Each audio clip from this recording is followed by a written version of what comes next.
दोस्तों सत श्री अकाल। है देखो लुधियाना स्मार्ट सिटी। मतलब मैं इधरों आया टैला टूला करके सड़क की देखो तुसी विड्थ जी है ना किन्नी घट गई, किन्नी किन्नी जगह बची है कारां चलण वास्ते। ते ट्रैफिक जाम इदा है जिवें असी किसी नैशनल हाईवे के उत्ते अगर कोई मेजर ब्लॉकेज हुई होंदी ना किसी रीजन करके, उदा ट्रैफिक जाम है। कोई ये भी नहीं है कोई पीक या कोई अगों रेलवे क्रॉसिंग खुली है या की है। मेजर कारण सिर्फ यही जड़ियाँ सड़कों की टाइटनेस जी कर दी गई है, सिर्फ इनू सुंदीकरण का नाम दे के। इन्ना माड़ा ट्रैफिक का हाल है साहब, अगर तुम नज़र मार सकते हो जरा दूर दूर तक बिल्कुल ब्लॉकड ट्रैफिक, कोई नामो निशान ही नहीं हिलन का। मैं अगर 15-20 मिनट पहला तुहानू मैं लाइव किया होंदा ना, तुसी हालात देखते कि मैं 20 मिनट तो लैके हुण तक हार्डली अगर कार्स नू मैं काउंट करके देखा तो मैं मेरे ख्याल 5 या 6 कारां ही अगे आया पिछले 20 मिनट दे विच। अंदाजा इत्थों ही लो 11-20 हो गए ने। मैं मेरी बेटी नू 11:05 ते मैं स्कूलों लिया सी, 11:50 हो गए सॉरी 45 मिनट हो गए ने। तो हले मैं स्कूल के गेट तो ये मेन हले सराभा नगर वाली रोड पर पहुंचे। तुसीं इत्थों अंदाजा ला लो कि की मंजर है इस वेले लुधियाने का। कोई बंदा किधरे पहुंचना हो, कोई इत्थे एंबूलेंस जाती हो, किसी को कोई अर्जेंसी हो किद्दां जा सकता। और डिवेलपमेंट के नाम के उत्ते जो इत्थे लुट खसुट की गई है, डिवेलपमेंट के नाम के उत्ते जो इत्थे सड़कों का हाल किया गया, आपां कोई भी ये तो अनजान नहीं है इस वेले।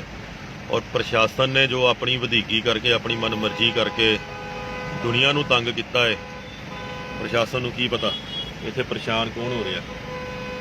आप तो हूटर मारते गड्डियां दे विच आ जांदे ने, उन्होंने अपनी VIP अगे स्कोट लगाई होंदी है तो निकल जाते हैं। तुसीं हुण ही देख लो सानू लाइव नूं कितनी देर हो गई है कि असीं किन्नी अगे मूव कर सके हैं। चलो जिथे प्रशासन दीयां कमजोरियां जां गलतियां ने, मैं समझदा कि इत्थे जो इत्थे दे लोग ने वो भी कोई सियाणप नहीं वरतते। असीं जिथे 2 लाइनां बनदियां ने उत्थे नाल 4-4 लाइनां बना दिंदे आ। हर किसी नूं अगे वधन की पहल करन दी खो हुंदी है, हर किसी नूं हुंदा कि मैं पहलां लंघ जावां। हुण अगे बिल्कुल जिवें डैडलॉक किया होएगा, जिहड़ी बिल्कुल भी मूवमेंट नहीं हो रही। 100% उत्थे जिहड़ियां गड्डियां आपस विच सिंग फसा के बैठियां होणगियां, उत्थों निकलण का कोई रस्ता ही नहीं होएगा। और उहदा रीजन की हुंदा कि हर किसी नूं पहल निकलण की जिहड़ी काहल है ना कि मैं पहलां निकल जावां, बस उही काहल। अनपढ़ बंदियां नूं ड्राइविंग लाइसेंस दिते जाते हैं। मैं भी समझदा कि इत्थे मिनीमम 40% लोग इदां दे होणगे जिन्हां कोल ड्राइविंग लाइसेंस ही नहीं होएगा। हुणे आके इत्थे अगर ट्रैफिक पुलिस चैक कर लवे ना तो मैं गरंटी नाल कह सकदा कि इत्थे घट्टो घट्ट मैं 60, 70, 80 नहीं कह रहे, चलो फिर भी 40% जरूर इत्थे लोग इदां दे होणगे जिन्हां कोल ड्राइविंग लाइसेंस नहीं होएगा। ट्रेनिंग लैना तो बड़ी दूर की गल है। किसी नूं नहीं पता कि पहल के आधार के उत्ते आपां किहड़े पासे दी ट्रैफिक नूं पास देना, लैफ्ट वाले नूं देना है, सीधा वाले नूं देना। हर किसी नूं हुंदा मैं ही पहलां वड़ जावां। और ਇਹੋ ਜਿਹੇ देखो मैक्सीमम कार से स्कूल के बच्चे ने ਜਿਹੜੇ एग्जाम दे के निकले ने, ਜਿਹੜੇ सवेर के 7-8 बजे ਦੇ ਉੱਠੇ ने, पेपर देन पहुंचे ने, फिर जाके उन्होंने घर रैसट करनी है, कल के पेपर की तैयारी करनी है। विच कई और तकरीबन सारे ही पेरेंट्स वो ने ਜਿਹੜੇ अपने ਕੰਮਾਂ ਚੋਂ निकल के बच्चों ਨੂੰ ਲੈਣ ਆਉਂਦੇ ਨੇ, फिर ਛੱਡ के ਕੰਮ ਕਾਰ ਤੇ ਜਾਣਾ है। जे असी निकले हुए हाँ तकरीबन समझ लो काम कार तो बच्चे ਨੂੰ 11 बजे छुट्टी होंगी, 10:30 बजे भी मैं निकल के आया वहाँ ऑफिस तो कि टारगेट ये सी कि 11:30 तक पहुँच जाऊँगा।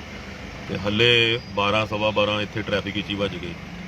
फिर उस तो बाद ड्रॉप करना है, काम जाना, किद्दां काम कर लीए दसो। ये हालात ने, ये लुधियाने स्मार्ट सिटी के हालात ने।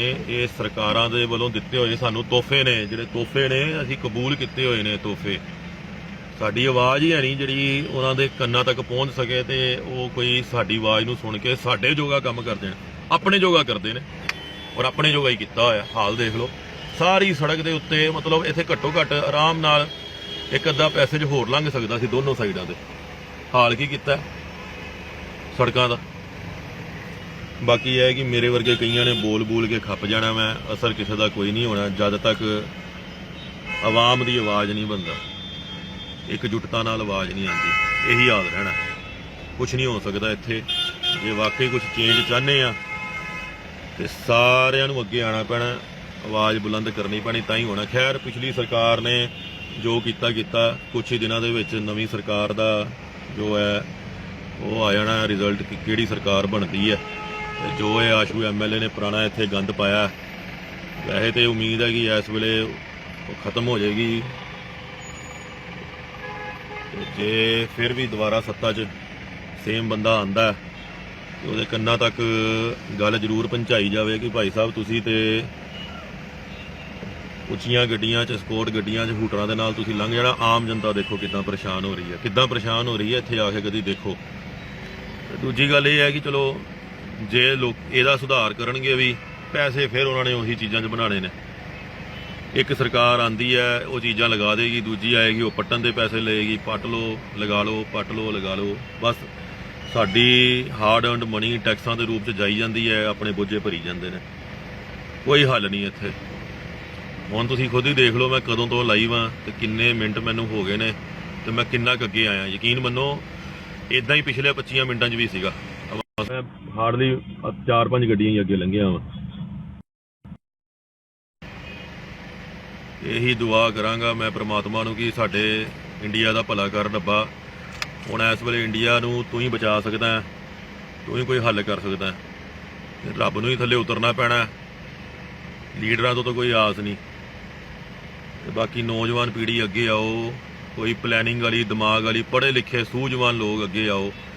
ਜੇ ਪ੍ਰਸ਼ਾਸਨ ਦੇ ਵਿੱਚ ਪੜ੍ਹੇ ਲਿਖੇ ਲੋਕ ਹੈਗੇ ਨੇ, ਪ੍ਰਸ਼ਾਸਨ ਵਾਲਿਆਂ ਨੂੰ ਪੋਲੀਟੀਸ਼ੀਅਨਸ ਕੰਮ ਨਹੀਂ ਕਰਨ ਦਿੰਦੇ, ਪੋਲੀਟੀਸ਼ੀਅਨ ਟਕੇ ਦੀ ਪੜ੍ਹਾਈ ਨਹੀਂ ਜਾਣਦੇ। ਕੀ ਪਲੈਨਿੰਗ ਹੋਣੀ ਚਾਹੀਦੀ ਹੈ, ਕੀ ਰੋਡ ਮੂਵਮੈਂਟ ਹੋਣੀ ਚਾਹੀਦੀ ਹੈ, ਕਿੱਦਾਂ ਡਿਸਿਪਲਿਨ ਬਣਾਉਣਾ, ਕੁਛ ਨਹੀਂ। ਕੋਈ ਧਿਆਨ ਹੀ ਨਹੀਂ। ਪੈਸਾ ਲਾਈ ਜਾਓ, ਪੈਸਾ ਉਜਾੜੀ ਜਾਓ, ਪੈਸਾ ਲਾਈ ਜਾਓ, ਪੈਸਾ ਉਜਾੜੀ ਜਾਓ, ਲੋਕਾਂ ਦੇ ਪੈਸੇ ਲਗਾਈ ਜਾਓ। ਫੈਸਿਲਿਟੀ ਦੱਸੋ ਕੀ ਮਿਲੀ ਹੈ, ਦੱਸੋ ਤੇ ਸਹੀ ਕੀ ਫੈਸਿਲਿਟੀ ਮਿਲੀ ਆ। ਫੁੱਟਪਾਥ ਤੇ ਟੈਲਾਂ ਲਾਉਣ ਨਾਲ ਮੈਨੂੰ ਇਹ ਦੱਸੋ ਬਿਊਟੀਫਿਕੇਸ਼ਨ ਹੈ?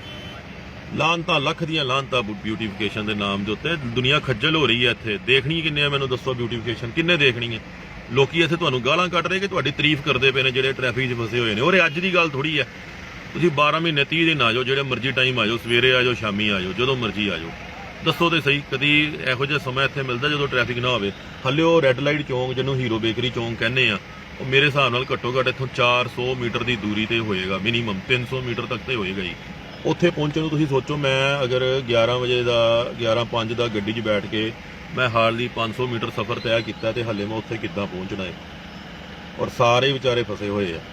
ਕੋਈ ਹੱਲ ਹੈਗਾ? ਕਿਸੇ ਨੇ ਜਿੱਥੇ ਟਾਈਮ ਸਿਰ ਪਹੁੰਚਣਾ ਹੋਵੇ ਉਹ ਕਿੱਦਾਂ ਪਹੁੰਚੇਗਾ? ਇੰਨੇ 'ਚ ਤਾਂ ਮੇਰੇ ਅਗਲੇ ਬੱਚੇ।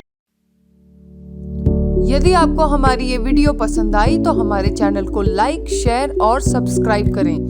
ऐसी और अपडेट्स देखने के लिए बेल आइकॉन जरूर दबाएं।